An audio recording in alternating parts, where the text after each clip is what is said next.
pada segenap umat Islam, tahun ini secara gencar di mana-mana saya dan kawan-kawan sedang melakukan kampanye besar-besaran untuk mengantisipasi kebangkitan PKI di Indonesia. Bahkan sejak bulan Januari tahun 2015 sudah santer kedengaran dari istana bahwa sejumlah LSM komprador, sejumlah komunitas liberal termasuk di dalamnya Komnas HAM, Kontras dan Setara Institut secara resmi menyurati Presiden menggelar konferensi pers meminta agar Presiden Republik Indonesia Joko Widodo atas nama negara meminta maaf kepada PKI. Jadi ini bukan isu, saudara, bukan, ini real. Jadi mereka tulis hitam di atas putih, ada surat, ada konferensi pers, dan terus kami turi, saudara. Ternyata Bapak Presiden goyang, tekanan dari kanan, tekanan dari kiri, terus ditekan sampai puncaknya di bulan Agustus. Karena Bapak Presiden labil, Bapak Presiden dalam tekanan, bahkan ada tanda-tanda kalau beliau akan minta maaf kepada PKI. Sampai Gus Solah, Kiai Haji Salahuddin Wahid hafizahullah ta'ala dari Tebu Ireng, saudara, memberikan pernyataan pers. Beliau katakan, jika Presiden minta maaf kepada PKI, maka berarti Presiden telah menyakiti perasaan hati seluruh warga NU di Indonesia. Betul? Enggak sampai di situ, bahkan ditegaskan kembali oleh Al-Muhtaram Al-Mukarram Kiai Haji Hasyim Muzadi, mantan Ketua Umum PBNU, saudara, yang saat ini beliau menjadi salah satu anggota One Team Press, Dewan Pertimbangan Presiden. Beliau langsung bicara kepada Presiden, kalau Bapak Presiden sampai minta maaf kepada PKI, bukan NU saja disakiti, seluruh umat Islam Indonesia ikut disakiti, sudah. Betul? Dan gak sampai di situ, Kiai Haji Hasyim Muzadi bicara kepada kami para habaib, kalau sampai Presiden minta maaf kepada PKI, ya bubar-bubaran, bargi barbe, bubar sigi, bubar kabeh. Artinya isyarat dari beliau, kalau sampai Presiden minta maaf kepada PKI, beliau akan mundur dari Watim Pres. Beliau nggak terima, saudara. Ada urusan apa Presiden meminta maaf sama PKI? Nah, saya ditanya sama wartawan, Habib, kenapa sih Presiden nggak boleh minta maaf sama PKI? Saya jawab, sekalian lagi minta maaf sama Belanda, sekalian minta maaf ke Jepang, sekalian Presiden pidato, Belanda maaf ya, dulu kami ngelawan, minta maaf, maaf dulu waktu Anda menjajah kami nggak patuh, maaf Belanda, maaf kalau Anda dulu nggak kerasan di negeri kami, minta maaf Belanda. Tanggung-tanggung amat minta maaf PKI, sudah. Bukan pada tempatnya, saudara. Tadinya kita pikir, saudara, sebelum bulan Januari ini cuman rumor, cuman isu. Ternyata tidak. Betul-betul Presiden mau minta maaf kepada PKI, saudara. Akhirnya kami keliling, kami datang ke DPR, kami datang ke MPR, kami datang ke Panglima TNI, kami datang ke Kapolri, kami datang ke Pangkostrat, kami datang ke seluruh lembaga tinggi negara, saudara. Dan akhirnya tanggal 16 Agustus kami gelar parade tauhid yang diikuti oleh 500.000 umat Islam dari semua elemen, sudah. Ada NU-nya, ada Bansernya, ada Muhammadiyahnya, ada Persisnya, ada Wasdiyahnya. Rame-rame kita turun di Jakarta, kita putihkan di Jakarta, kita nyatakan haram Presiden minta maaf kepada PKI, sudah. Takbir, sallu ala nabi. Nah, sekarang pertanyaannya, kenapa sampai kita haramkan? Ada orang protes, Habib Rizik jangan sembarangan bilang haram. Kan ajaran Islam mengajarkan kita untuk saling memaafkan, minta maaf kepada orang, baik kita salah atau tidak salah. Kenapa Habib Rizik haramkan? Saudara, mereka yang bicara semacam itu tidak paham sejarah. Mereka nggak ngerti sejarah. Mereka tidak paham bagaimana dulu PKI, saudara, mengkhianati republik ini. Saudara, kenapa saat ini banyak generasi muda kita yang tidak paham tentang PKI, saudara? Sebelum saya uraikan sejarah PKI secara tuntas, catat baik-baik, saudara. Pertama, sebelum reformasi tahun 1998, saudara, pengkhianatan PKI itu masuk dalam kurikulum pendidikan nasional Indonesia, saudara. Dari SD sampai SMA, dari Sabang sampai Merauke, semua siswa-siswi, murid-murid pelajar Indonesia selalu diajarkan tentang pengkhianatan PKI di tahun 1948 dan di tahun 1965, saudara. Tapi begitu reformasi tahun 1998, pengkhianatan PKI hilang dari buku pelajaran, lenyap dari kurikulum, saudara.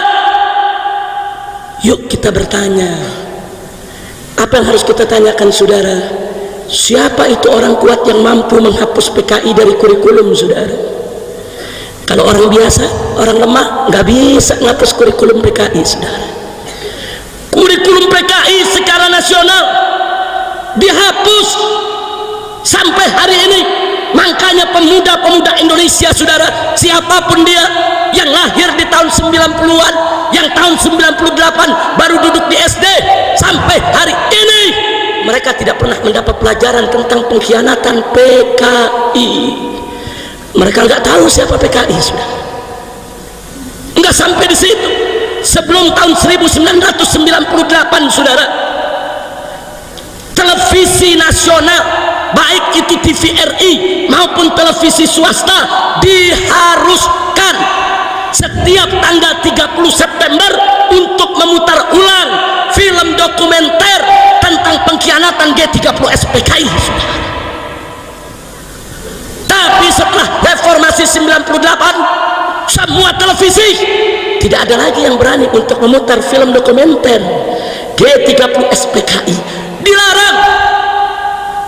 Pertanyaannya, siapa itu? Siapa yang punya kekuatan untuk melarang semua televisi, saudara? Itu bukan orang kecil, itu bukan orang biasa, itu orang kuat, baik secara keuangan, secara ekonomi maupun secara politik, saudara. Kalau dia orang lemah, nggak bisa, saudara. Dia larang televisi sampai hari ini tidak berani untuk memutar kembali film dokumenter pengkhianatan PKI.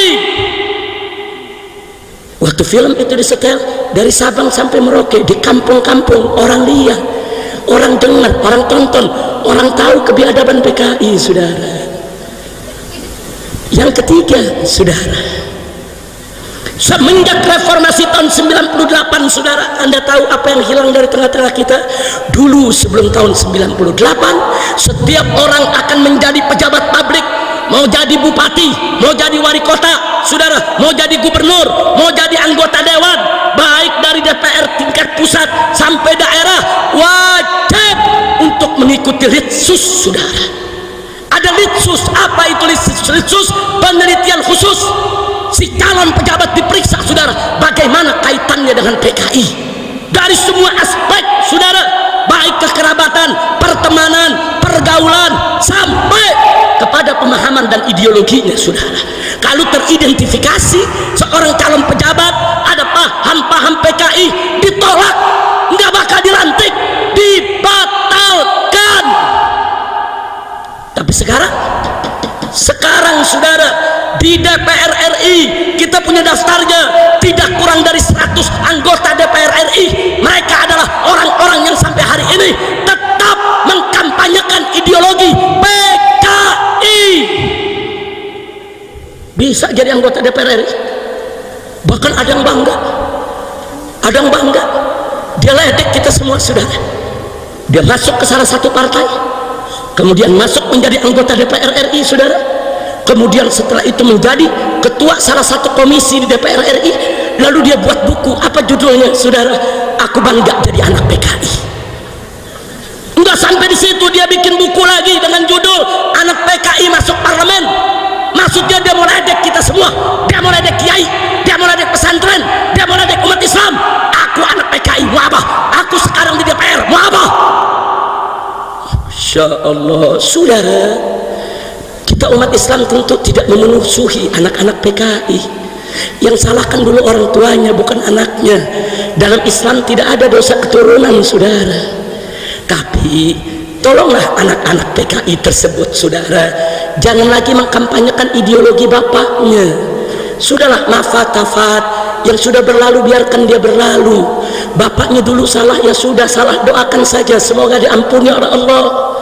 Tinggal anak-anaknya jangan melanjutkan ideologinya, saudara. Ayo menyatu dengan umat Islam. Silakan mereka ikut NU, ikut Muhammadiyah, ikut majelis taklim, anak-anaknya masuk pesantren, biar besok bisa jadi ustadz, jadi kiai, saudara. Kita tidak memusuhi mereka, tidak.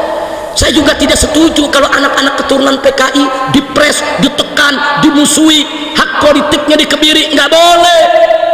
Mereka punya hak ekonomi, hak politik, hak sosial yang tidak boleh kita ganggu. Tapi syarat, mereka tidak boleh lagi mengkampanyekan ideologi PKI.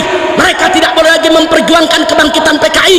Mereka tidak boleh lagi menghidupkan PKI di Republik ini. Betul? Takbir. Sallu ala nabi. Jadi saudara, pertanyaannya, siapa itu yang menghapus litsus itu dari DPR, saudara? Dari pejabat publik, saudara? Itu bukan orang biasa. Kalau orang biasa nggak bisa menghapus litsus, saudara. Itu orang yang punya kekuatan politik, kekuatan ekonomi, kekuatan uang, saudara. Makanya di sini perlu saya katakan, kalau ada pejabat atau siapapun mengatakan, saudara, tidak usah cerita PKI, PKI masa lalu, PKI sudah finish, PKI mustahil bangkit kembali, bohong, saudara. Kalau ada yang bicara semacam itu, mereka sedang meninak bobokan masyarakat Indonesia supaya kita lalai, supaya kita tidak waspada, supaya PKI dengan leluasa bangkit kembali di tengah-tengah kita. Dan ini kenyataannya, saudara. Insya Allah, gara-gara kita pikir, oh PKI udah selesai, PKI udah habis, PKI mustahil bangkit lagi, saudara. Tahu-tahu apa yang terjadi? Kurikulum pengkhianatan PKI hilang dari sekolah, film dokumenter pengkhianatan PKI hilang dari televisi, saudara. Litsus, penelitian khusus untuk calon pejabat, saudara, dihapuskan, saudara. Hati-hati, saudara, mereka sedang menyusun kembali kekuatan, saudara. Maka jangan salahkan saya kalau saya mengatakan, mereka mengatakan komunis sudah habis, komunis sudah selesai. Mereka sebetulnya sedang meninak bobokan kita supaya kita lalai, supaya kita tidak waspada. Nah, buktinya sekarang kita lihat, kalau kita buka internet, berapa banyak anak-anak muda kita yang tidak tahu PKI, bela PKI, saudara, atas nama hak asasi manusia, atas nama kebebasan, saudara. Berapa banyak mereka bela-bela PKI, mereka bilang PKI baik, PKI pejuang, PKI pahlawan, PKI revolusioner. Nah, karena itu pada malam hari ini, yuk kita belajar dari sejarah. Allah berfirman dalam Al-Quranul Karim, faqala ta'ala, fa'tabiru ya ulil absar. Ambillah pelajaran, wahai mereka yang punya akal pikiran, punya hati nurani. Jangan lalai dari sejarah kita, saudara.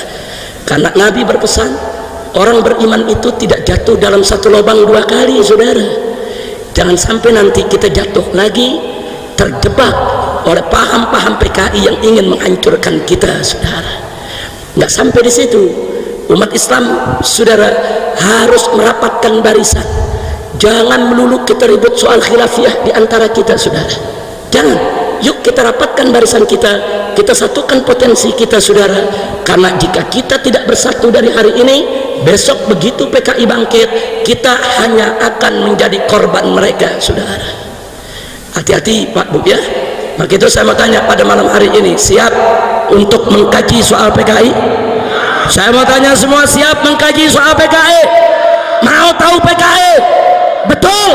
Tak takbir, sallu ala. Saya akan uraikan soal PKI secara rinci, nanti Anda yang menilai, saudara. Apakah presiden pantas minta maaf kepada PKI atau tidak? Nanti Anda yang menilai. Apakah PKI itu pejuang atau pecundang? Apakah PKI itu pahlawan atau bajingan, saudara? Nanti Anda yang menilai. Saya hanya memberikan informasi sejarah yang bisa dipertanggungjawabkan, bukan konon katanya, saudara. Tidak, ada arsipnya, ada dokumennya, ada foto-fotonya, saudara. Arsip nasional. Nah, karena itu, saudara, di awal ceramah ini juga saya ingin mengingatkan kepada semua akan amanat Allah Subhanahu wa taala dalam Al-Qur'an. Faqala ta'ala wa'tasimu bihablillahi jami'a wa la tafarraqu. Berpegang teguhlah kamu sekalian kepada hablullah, tali Allah, agama Allah, hukum Allah, aturan Allah, dan jangan sekali-kali kamu berpecah belah. Kita harus bersatu dalam iman dan Islam. Kita harus bersatu dalam akidah. Kita harus bersatu dalam menegakkan Islam. Kita harus bersatu dalam menegakkan hukum Allah. Kita harus bersatu dalam iman dan takwa kepada Allah Subhanahu wa ta'ala. Saya mau tanya semua, siap bersaudara? Siap bersatu? Siap bela Allah dan Rasulnya? Siap bela Islam? Siap bela negara Indonesia? Takbir, sallu ala nabi, Allahumma salli wa sallim wa barik alaih. Kita mulai, saudara. Perhatikan baik-baik, khususnya generasi muda yang mau tahu tentang PKI, dan nanti kita lihat bagaimana dahsyatnya peran NU dan Banser dalam melawan PKI, saudara. Kita mulai dari tahun 1914, saudara. Sebelum kemerdekaan Indonesia, 85 tokoh komunis dari Belanda datang ke Indonesia mendirikan Perserikatan Buruh Sosialis Demokratik, saudara. Diberi nama ISDV. ISDV itu singkatan dari Industri Sosialis Demokratik Vereniging, yang artinya Serikat Buruh Sosialis Demokratik yang berpaham komunis, yang berkiblat kepada Uni Soviet. Kenapa ISDV ini didirikan di Indonesia oleh 85 tokoh komunis Belanda? Karena Partai Sosialis di Belanda hendak menggoyang pemerintahan Hindia Belanda, saudara. Kenapa mau digoyang? Karena pemerintahan Hindia Belanda, saudara, berpaham kapitalis. Jadi mereka mau goyang stabilitas politik untuk mereka jatuhkan pemerintah kapitalis yang berkuasa, agar mereka bisa kudeta ganti dengan pemerintahan komunis Belanda, saudara. Dan mereka melihat bahwa ladang Belanda ada di Indonesia. Belanda mengambil segala kekayaan Indonesia, rempah-rempah, segala macam produk pertanian, ladang, persawahan, kekayaan Belanda diambil dari Indonesia, saudara. Maka itu tokoh-tokoh komunis ini melihat goyang Indonesia, niscaya goyang pemerintahan Hindia Belanda. Kalau pemerintah Hindia Belanda sudah goyang, bukan kapitalis, ganti dengan komunis, saudara. Itu manifesto politik mereka, saudara. Didirikanlah dan dipimpin oleh tokoh komunis Belanda yang bernama Henk Sneevliet, saudara. Apa yang dilakukan oleh serikat buruh ini? Dia merekrut para petani dan para buruh di kampung-kampung, saudara. Buru-buru perkebunan, buru-buru pelabuhan, saudara, buru-buru stasiun, terminal, di mana-mana, pabrik-pabrik. Mereka rekrut termasuk para petani, saudara, dengan janji kalau ikut ISDV mereka akan terlindungi secara hukum maupun politik, saudara, karena mereka resmi disetujui oleh pemerintah Belanda, sehingga pemerintah Belanda nggak sembarangan berani ganggu buruh dan tani. Dengan janji itu, saudara, berapa banyak rakyat yang tergoda, terjebak ikut ISDV, saudara, karena ada janji perlindungan, ada janji keamanan, saudara. Mereka ikut rame-rame. 3 tahun kemudian, di tahun 1917, saudara, ISDV terang-terangan membentuk DSI, Dewan Soviet Indonesia, saudara. Dia tunjukkan warnanya. Kalau dia bekerja sama dengan Uni Soviet yang ketika itu menjadi biang komunisme internasional, biang komunisme dunia, saudara. Ternyata ISDV dilindungi secara politik internasional oleh Uni Soviet. Lalu apa yang terjadi setelah itu, saudara? Atas arahan Uni Soviet di tahun 1917 ISDV menggerakkan petani, menggerakkan buruh, mereka tes gas, mereka coba-coba, saudara, bikin percobaan kerusuhan, mereka bakar pabrik, mereka bakar perkebunan, mereka bakar pertokoan, saudara, di mana-mana tes gas, mereka mau uji coba, saudara, bisa tidak menggoyang Belanda, saudara. Akhirnya, saudara, mereka semua ditangkap oleh Belanda. Belanda turun mengatasi kerusuhan yang ada, saudara. Akhirnya tokoh-tokoh komunis Belanda tersebut ditangkap dan dikembalikan ke Belanda, saudara. Hanya beberapa gelintir yang dinyatakan tidak bersalah diizinkan untuk tidak kembali, saudara. Tapi yang kesian adalah petani dan buruh, saudara. Mereka ditangkapi oleh Belanda, yang ditembak mati, yang digantung di jalanan, yang dibui, yang dipenjara, saudara, disiksa setiap hari. Orang Belandanya ditangkap, dipulangin ke Belanda, selesai. Tapi orang kita dikorbankan, saudara. Itu yang dilakukan ISDV. Jadi anak-anak PKI jangan coba-coba sok-sok bangga-banggaan, saudara. Anak-anak PKI di Indonesia apa mereka bilang? Kami pejuang, kami pahlawan, kami revolusioner. Tahun 1917 kami berontak.